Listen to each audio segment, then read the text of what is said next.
mu mwaka w'2020 abantu miliyoni 284 bari hagati y'imyaka 15 na 64 y'amavuko bakoresheje ibiyobyabwenge ku isi yose. Ni inyongera ya 26% ugereranije n'imyaka yabanje. Nta kintu gishakwa n'abantu bose kuri iyi si nk'umunezero n'ibyishimo. Mu buryo buziguye cyangwa butaziguye, ibyo dukora byose niho tuba dushakisha. Ibiyobyabwenge byose abantu bafata baba bashaka guhindura uko biyumva.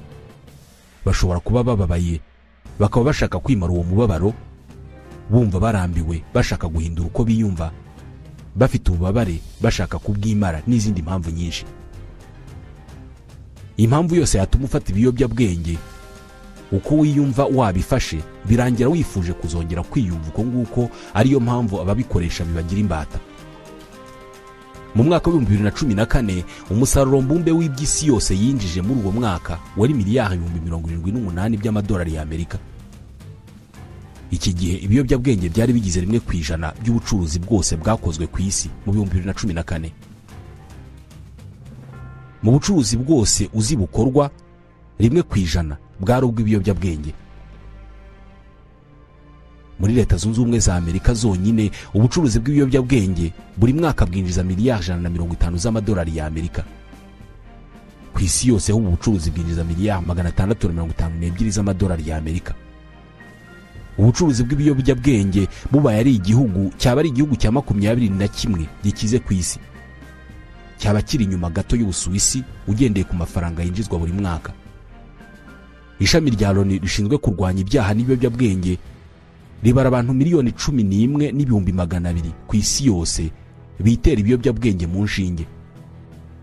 Mu mwaka wa 2020 ingano y'ikiyobyabwenge cya kokayine cyakozwe ku isi yaratumbagiye cyane.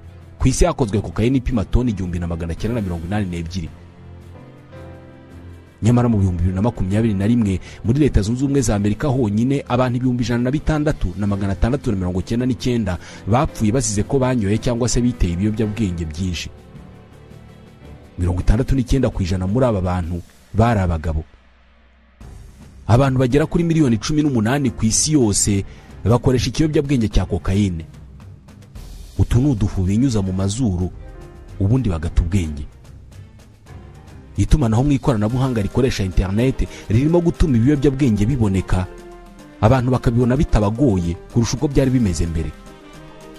Ubwongereza, Espagne, Australia na Leta Zunze Ubumwe za Amerika nibyo bihugu birimo abantu banywa kokayine nyinshi ku isi.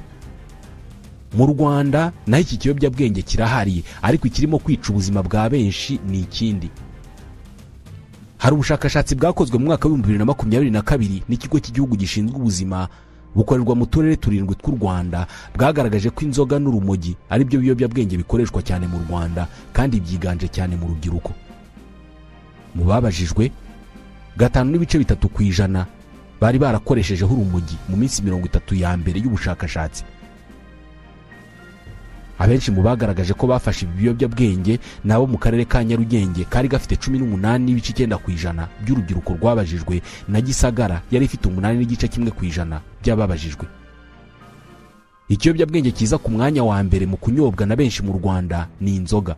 Nk'ubu muri ubu bushakashatsi twavugagaho abantu 31.6% mu babajijwe bemeje ko banyoye ku nzoga mu minsi 30 yabanjirije iryo bazwa.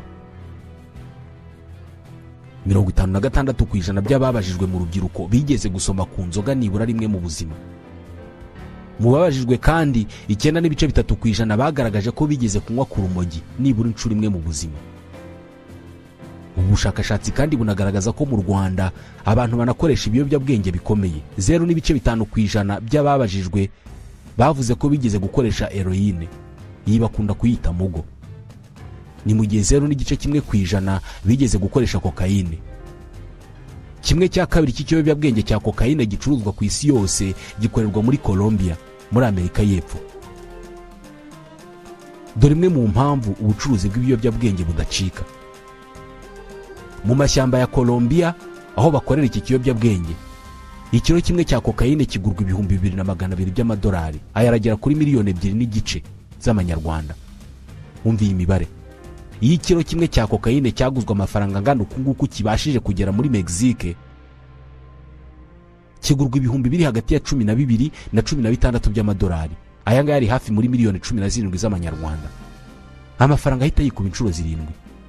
Nk'aho ibi bidahagije, ikiro kimwe cya kokayine iyo cyabashije kugera mu Burayi kigurwa ibihumbi biri hagati ya 53 na 55 by'amadolari, miliyoni hafi 56 z'amanyarwanda. Mwibuke aho bakoreye iyi kokayine baba bayigurishije ku bihumbi 2200 by'amadolari. Hano ushobora kumva imwe mu mpamvu hari abihebeye mu bucuruzi. Hari igihugu kiri kuri iyi si gifite ijanisha rinini ry'abaturage banywa ibiyobyabwenge kurusha ikindi gihugu icyo ari cyo cyose. 2.5% by'abanya-Albania babaswe n'ibiyobyabwenge, atari ibi byo kuvuga ngo banywa inzoga nyinshi, oya, banywa ibiyobyabwenge nka kokayine na heroine cyangwa se mugo. Ahanini biterwa n'uko iki gihugu giherereye ahantu hacyorohereza kunyuzwamo ibi biyobyabwenge bigiye gucuruzwa mu mahanga. Nibyo, ubucuruzi bw'ibiyobyabwenge ni ubucuruzi mpuzamahanga. Ni ubucuruzi bukorwa n'abantu bakomeye barimo abaherwe, abanyapolitike ndetse na leta zimwe na zimwe. Nibyo, hari leta z'ibihugu zicuruza ibiyobyabwenge ku rwego mpuzamahanga. Ntabwo bitangaje kubera ko ubucuruzi bw'ibiyobyabwenge ku rwego mpuzamahanga bwatangijwe n'ubwami bw'Ubwongereza. Reka tuvuge ku buryo iki gihugu cy'igihangange cyatangije ubu bucuruzi uyu munsi kikaba kiri mu bihugu biburwanya. Reka tuvuge ku nzira byanyuzemo ngo ibiyobyabwenge bikorerwa hirya no hino ku isi bikwire mu bihugu bitandukanye. Uyu munsi bibe birimo guhitana ibihumbi by'abantu biganjemo urubyiruko kubera ingaruka zabyo. Ubwonko bw'umuntu bugizwe na miliyari 100 z'utunyangingo twitwa brain cells cyangwa neurone. Duhora dutumatumanaho hagati yatwo, duhererekanya amakuru, ari byo bituma dutekereza, kandi umubiri wacu ugashobora gukora ibyo ukora byose. Ubutumwa bugenda mu bwonko bw'umuntu bugenda mu buryo bw'ibinyabutabire byiruka ku muvuduko munini cyane hagati y'akanyangingo n'akandi. Imwe mu nyungu ziri muri iryo tumanaho ni ukudufasha kumva tumeze neza buri gihe iyo dukoze kimwe mu bikorwa bitubeshaho, nko kurya, kunywa, guhuza ibitsina.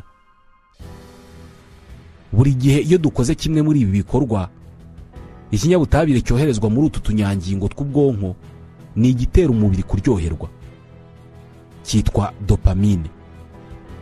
Iyo iki kinyabutabire kimaze kuzenguruka muri twa tunyangingo tw'ubwonko, ukumva umeze neza, ukumva ibyo bintu wabikunze, kisubirira mu tunyangingo twari twacyohereje kugira ngo kizongere gikoreshwe ubutaha. Iyo gisubiye aho ngaho cyavuye, nibwo ibyishimo bishira. Niyo mpamvu tudahora twishimye. Iyo uriye ugahaga, umunezero wo guhaga ntabwo utinda kurangira.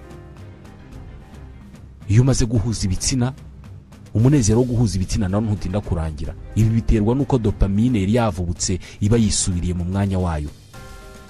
Ikiyobyabwenge icyo ari cyo cyose ufashe rero, iyo kikigera mu mubiri gihita kirukira mu maraso. Niyo mpamvu hari ababinyuze y'ubusamo bagahita babyohereza mu maraso bakoresheje inshinge. Gusa abenshi babinyuza mu kanwa cyangwa mu mazuru, bikagera mu mubiri bikinjira mu maraso. Kubera ko amaraso y'umuntu atembera umubiri wose, mu kanya gato cyane ya maraso arimo ibiyobyabwenge abageze mu bwonko, bityo na bya biyobyabwenge bikaba bigeza aho mu bwonko. Amaraso iyo asohoka mu mutima ajya gukwirakwira mu bindi bice by'umubiri, agenda ku muvuduko wa santimetero 30 ku isegonda rimwe. Bifata amasegonda 45 ngo amaraso aba azengurutse umubiri wose uko wakabaye. Bivuze ko witeye cyangwa se baguteye ikiyobyabwenge mu maraso, mu mutsi w'ukuboko, mu masegonda 45 kiba kigeze mu bwonko, ndetse ubwenge bwawe bwatangiye kuyoba. Kuki babyita kuyoba ubwenge? Igituma ubwo bwenge buyoba kiba muri icyo kiyobyabwenge. Tuvuge nk'urumogi.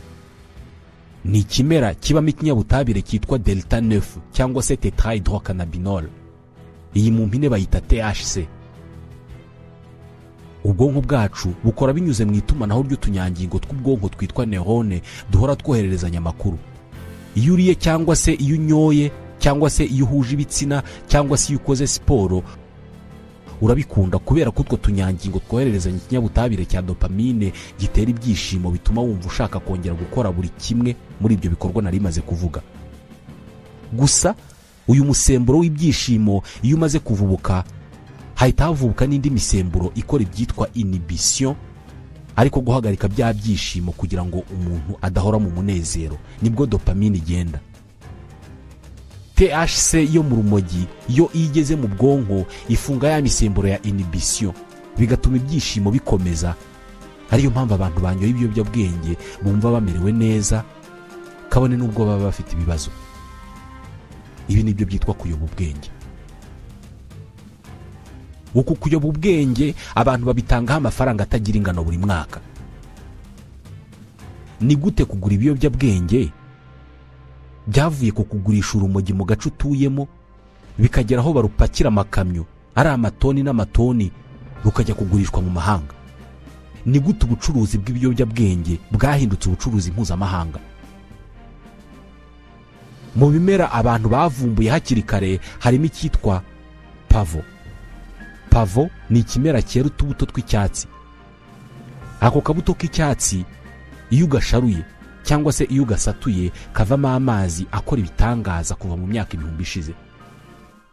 Aya mazi bayakoreshaga mu buvuzi mu gukiza ububabare abantu barwaye indwara zibababaza cyane. Opium niyo iva muri pavo. Opium ikuraho ububabare aho bwaba buri hose mu mubiri w'umuntu, igaturisha roho. Ibi ni byiza kandi byakabaye byaragarukiye aha ngaha. Ikibazo nuko abantu nk'inyoko dutinya kurebana n'ubuzima mu maso nkuko bwakabaye, ngo niba ari ibihe by'akababaro tubibemo, niba ari umunaniro duhangane nawo. Buri gihe twifuza ko ubwonko bwacu bwakwibagirwa ubu buzima tubayemo ahubwo bukitekerereza ibindi. Niyo mpamvu abantu bakoresha ibiyobyabwenge, bashaka ibyishimo. Ngiyi impamvu iyi opium yaje guhinduka ikiyobyabwenge gikomeye cyavuyemo imyivumbagatanyo ikomeye yo ku isi, uburetwa, ugukandamiza, intambara, ubucuruzi. Iyo leta z'ibihugu cyane cyane y'Ubwongereza itaza gutera inkunga ubu bucuruzi, gucuruza ibiyobyabwenge ku rwego mpuzamahanga ntabwo byari kugera aho bigeze uyu munsi. Iyo babijugunye mu bantu, ibiyobyabwenge bishyiraho politike yabyo y'umwijima, bishyiraho ubujura, bishyiraho urugomo, ubusahuzi, ubugizi bwa nabi, ruswa, akarengane. Uyu munsi babicuruza no mu isoko ry'imari n'imigabane. Amatsinda y'abacuruzi b'ibiyobyabwenge, ay'abagizi ba nabi, amashyaka ya politike, za banke, abanyapolitike b'amakote na karavate, ibigo bikomeye by'ubushakashatsi ku miti, aba bose bari mu bucuruzi bw'ibiyobyabwenge. Ingaruka zabyo ntabwo zigira ingano. Imiryango yasenyutse, abaturage bapfa buri segonda, urubyiruko rudafite ejo hazaza. Mu ntangiriro z'ikinyejana cya 19 Ubwongereza bwatangiye ibikorwa byo gushakisha ubutaka bwinshi bwo kwigarurira no kubyaza inyungu. Ni nako bwashakaga umutungo aho uri hose ku isi: ipamba, icyayi, urusenda. Ubwami bw'Ubwongereza bwashakaga gufungura isi ngo bwinjire aho bushaka hose igihe bubishakiye. Mu Buhindi Ubwongereza bwahabonye umutungo ukomeye cyane. Mu kibaya cya Benares heraga pavo y'umwimerere. Ubwongereza bwarayisaruraga bukayitunganya bukayikuramo ikiyobyabwenge cya opium. Iki kiyobyabwenge nicyo leta y'Ubwongereza yari yiteguye gukoresha mu guhangana n'igihugu cy'igihangange cyari cyo cya mbere ku isi icyo gihe, Ubushinwa. Ubushinwa bw'icyo gihe ntabwo bwashakaga ibi by'ubucuruzi bufunguye kuri bose. Ubushinwa bwacuruzaga ku kiguzi gihanitse amadongo ndetse n'icyayi, kandi ibi ni ibicuruzwa Abongereza bashakaga ku rwego rukomeye. Ikibazo ni uko Ubushinwa bwo ntacyo bwaguraga, nta kintu bwari bukeneye ku Bwongereza. Ubushinwa nta kintu bwari bukeneye. Ubushinwa bwari cyo gihugu gikize kurusha ibindi byose ku isi. Bwari bumaze ibihumbi by'imyaka ari igihugu gikize, bwari bwihagije. Birumvikana rero ko kubona ibicuruzwa igihugu cya mbere gikize ku isi cyari gikeneye ntabwo byashoboka. Yitwa Alfred McCoy, ni umunyamateka w'umunyamerika. Ubushinwa cyari igihugu gikize ariko gisa n'igifunze, aho buri kintu cyose bakeneye bari bakifitiye, badakeneye kujya guhahira ahandi. Abaturage babo bari bafite amikoro ahagije, ariko bahoraga bashaka ikintu cyatuma bahuga, ikintu cyatuma bishima, ikintu batigeze babona mbere. Iki gihe amasegereti yari atarabaho.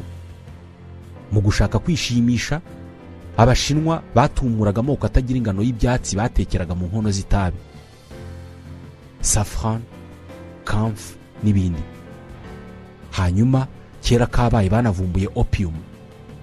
Opium iyo bayitumuye ituma umuntu amera nk'ugiye mu yindi si. Abashinwa bayiyobotse ari benshi, maze imibereho y'Abashinwa bose iragenda irahinduka. Bose batangira kubaho mu munezero, gusa bamwe yatangiye kubabata.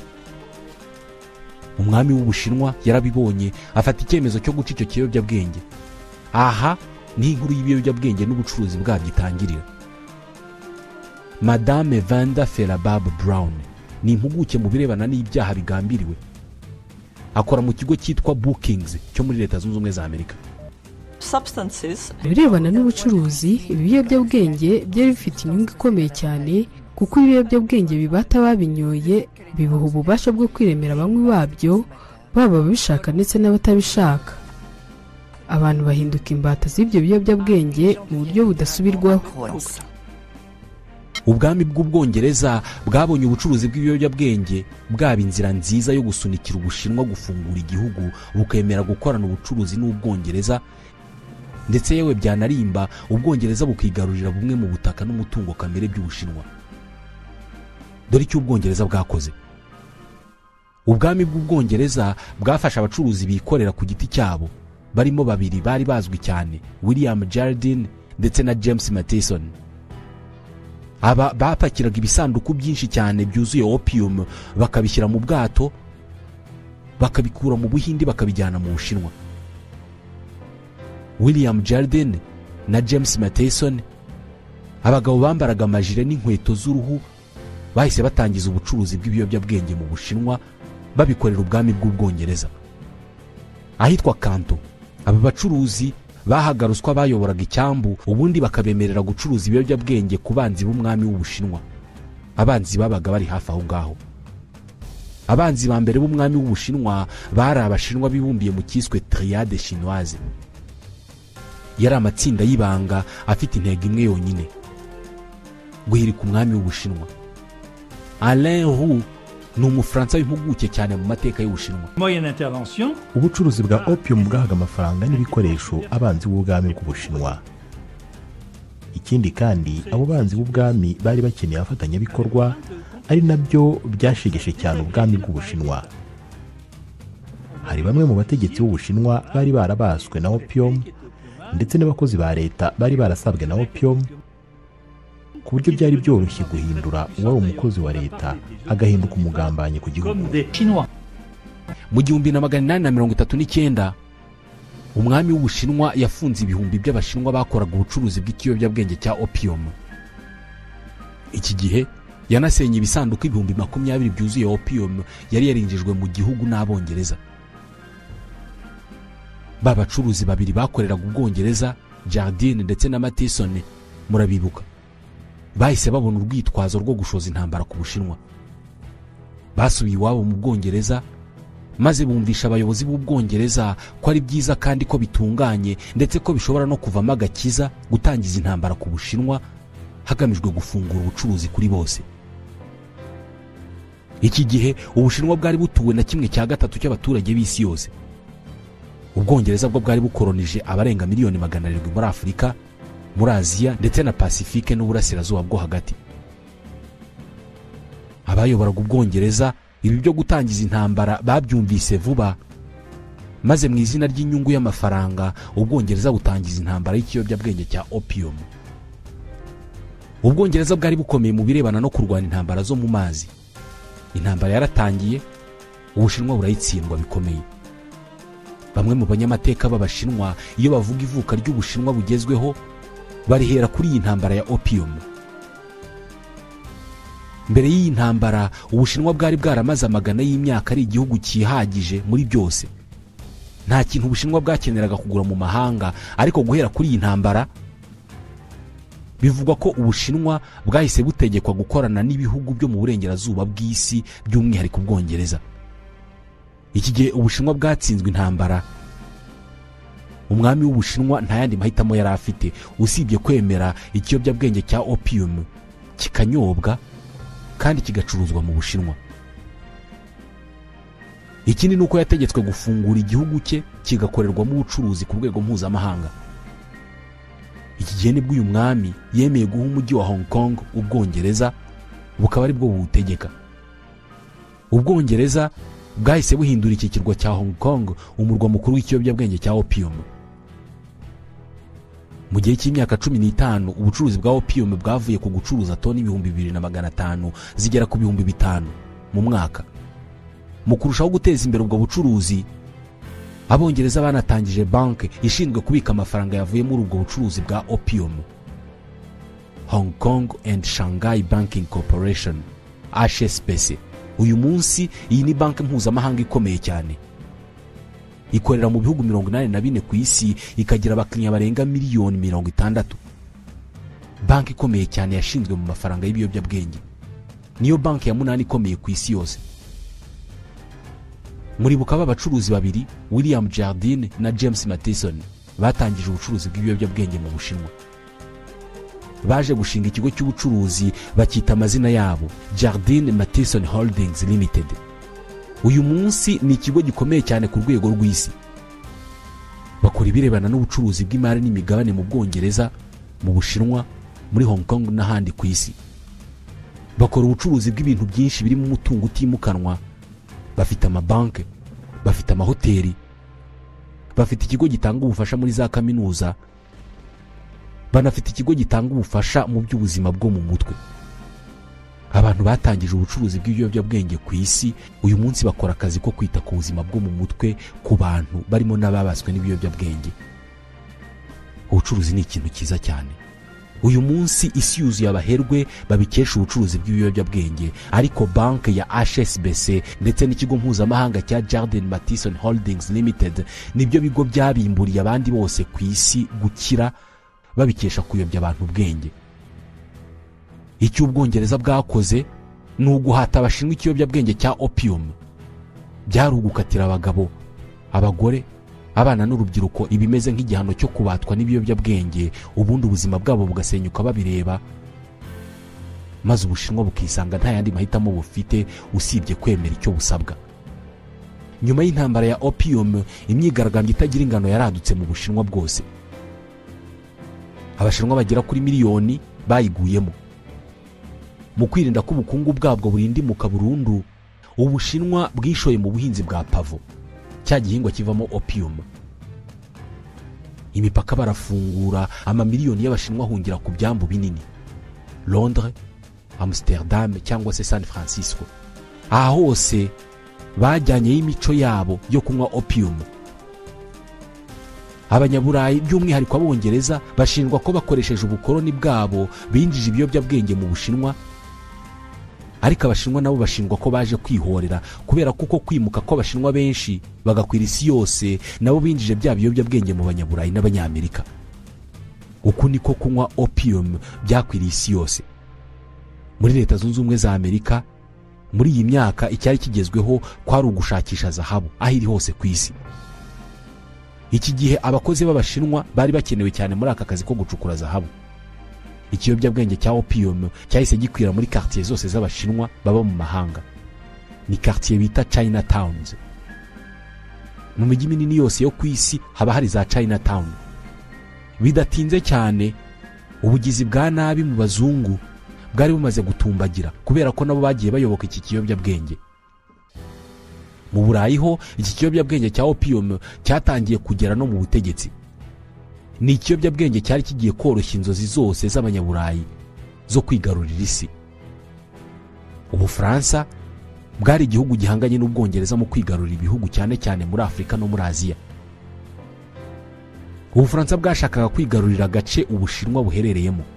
Aha bwahubatse ibikorwa remezo byinshi kandi bikomeye: imihanda, ibiraro, imihanda ya gari ya moshi. ibi bikorwa byanyunyuje ingengo y'imari y'Ubufaransa. Mu kugabanya icyo gihombo, Ubufaransa nabwo bwatangiye kurangura ibiyobyabwenge bya opium mu Bushinwa.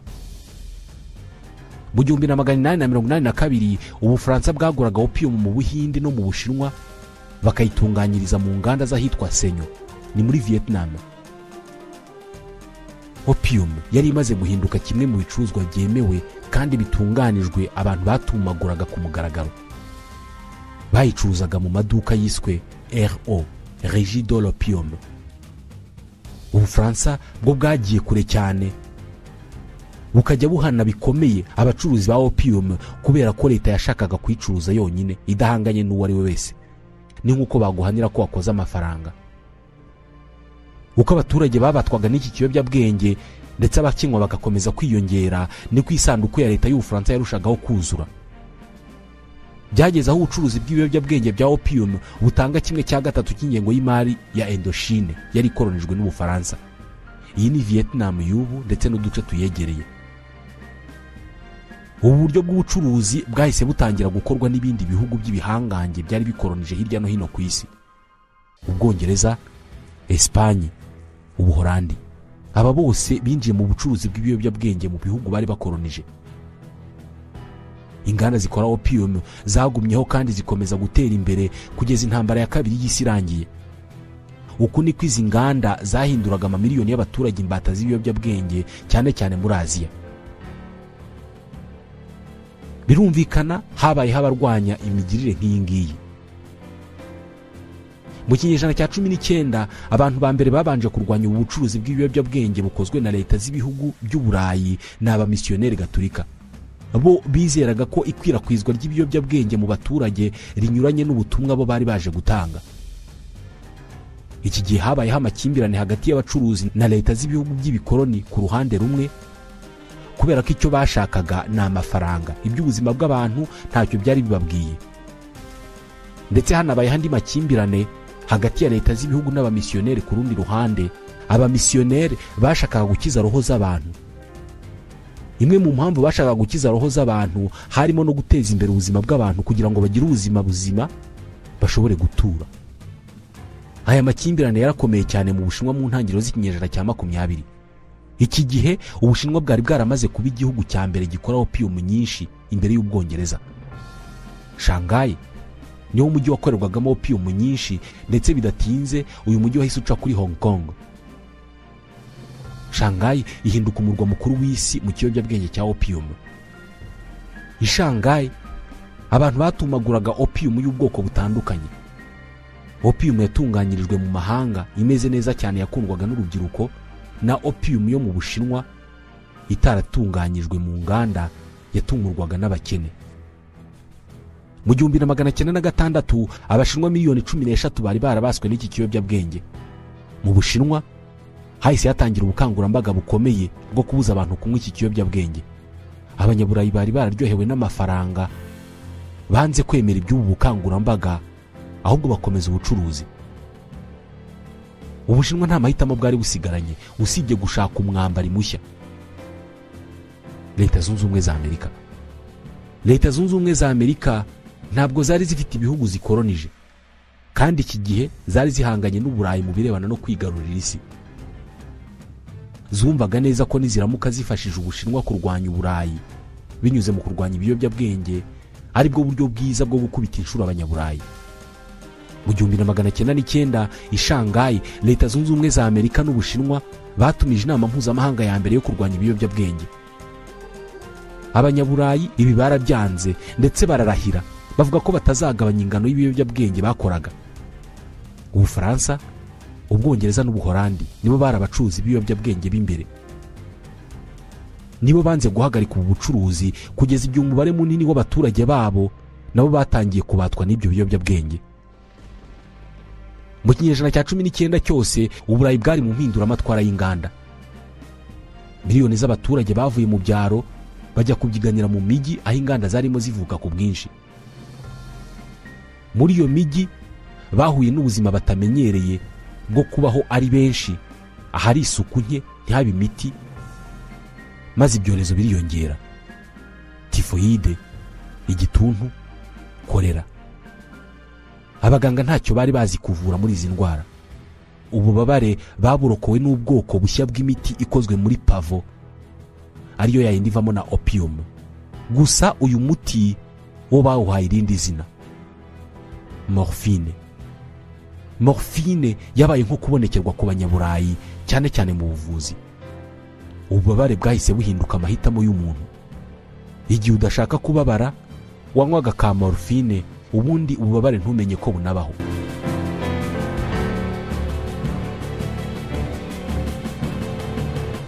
Hagati mu kinyejana cya 19 umudage Heinrich Manuel Merck yavumbuye uburyo bwo gukora morphine nyinshi ishoboka. Mu gihe cy'imyaka 10 akalaboratoire k'ubushakashatsi gato yari afite kahindutse ikigo cya rutura gikora ubushakashatsi ku miti. Uyu munsi iki kigo nicyo cya gatanu ku isi mu gukora imiti myinshi ku isi, Merck & Co. Hari amahirwe ko wanyoye imiti cyangwa se watewe urushinge rwakozwe n'iki kigo. Guhera mu mwaka w'1861 hagati mu ntambara yashyamiranyije abanyamerika bo muri leta z'amajyepfo n'iz'amajyaruguru, hatanzwe doze miliyoni 10 za morphine ku basirikare muri iyi ntambara. Iyi ntambara iri mu zabayemo ibikorwa by'indengakamere mu bwicanyi mu bihe bya vuba. Kubera morphine muri iyi ntambara byaroroshye kuvura, kubaga ndetse rimwe na rimwe no guca bimwe mu bice by'umubiri w'umuntu ku rugamba. Iki gihe ubuvuzi bwari butaratera imbere. Ibi by'abaganga bize kubaga abantu byari bitaraza. Ku rugamba abaganga babaga ari abasirikare bigeze gukoraho ububazi bw'amatungo. Kubaga umuntu ngo bamukuremo isasu cyangwa se ngo bamukureho igice cy'umubiri runaka cyangiritse byasabaga kumubaga nk'uko babaga itungo. Iki kiyobyabwenge cya morphine cyarabafashije cyane kubera ko bagihaga bashoboraga kumukoreraho ibyo bashaka byose ntacyo yumva. Kuvumbura urushinge urunguru badutera kwa muganga byagendanye n'iri terambere ryo kuvumbura ikinya mu kiyobyabwenge. Umuntu bamuteraga agashinge karimo iki kiyobyabwenge ntaba cyongeye kumva ububabare, ahubwo agasinda bikomeye akajya mu yindi si, maze abantu baragenda babimbata z'icyo kiyobyabwenge cyakoreshwaga mu buvuzi. Uku kubatwa nacyo ku banyaburayi nibyo byagamburuje abategetsi b'u Burayi, maze babona ko ibyo bateje mu Bushinwa nabo byabageraho, maze bemera gutangira kugabanya gucuruza ibiyobyabwenge mu Bushinwa, bigera naho gucuruza ibiyobyabwenge bibi cyajyanwa n'amategeko kugeza uyu munsi. Naha dusoreje iki kiganiro, tubashimira kuba mudasiba gukurikira. Nitwa Ismael Mwanafunzi, ndabashimiye.